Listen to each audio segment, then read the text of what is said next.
A very good evening to you. Thank you so much for speaking to us. Are you amongst those that are echoing the sentiments that democracy has won? Absolutely. You know, this is an important decision for the Constitutional Court to have made, to uphold the Constitution. And we applaud them for making this decision in quite tough circumstances. Somebody tweeted that, the pandemic versus the Constitution, and the Constitution has won. And that's almost quite accurate in terms of, the challenge that existed. And they've made the right decision in our view. And now we're ready to contest whenever it is, just before the 1st of November.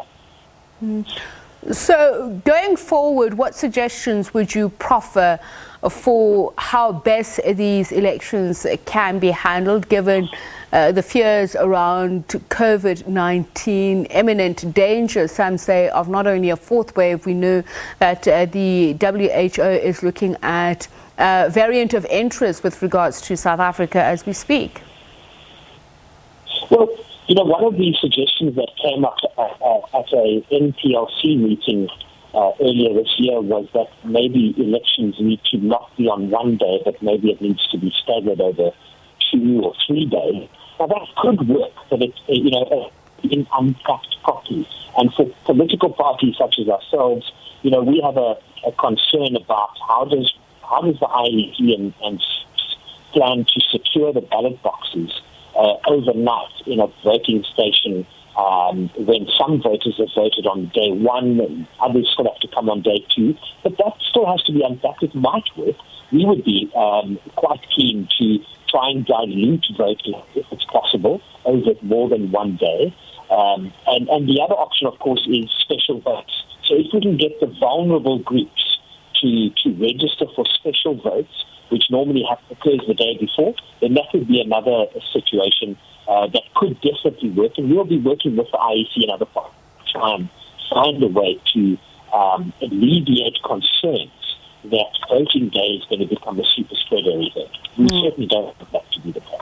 All right, thank you so much, Grant Haskin from the ACDP. Let's wrap up now with our political analyst, Moseneke.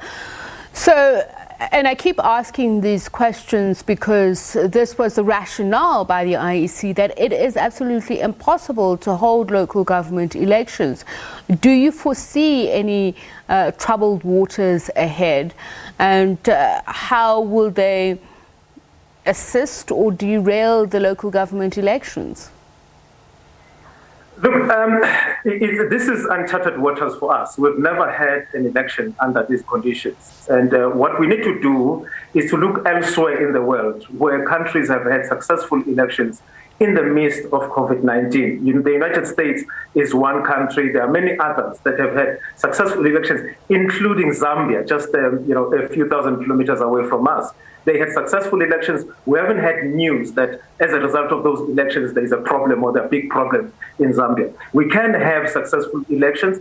I think that there was, this taking advantage of the situation that we have because of lack of preparedness on the part of the IEC or other parties, but it was still unnecessary for the elections to be postponed because we have seen elsewhere in the world that elections can be held successfully with COVID. People are aware.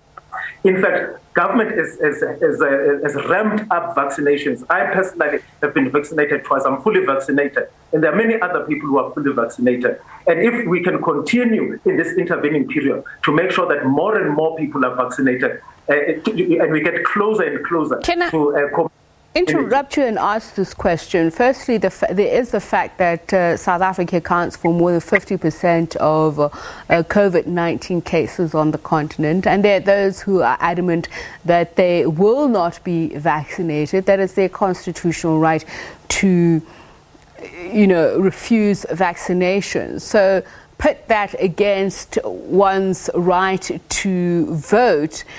How are you then going to police that?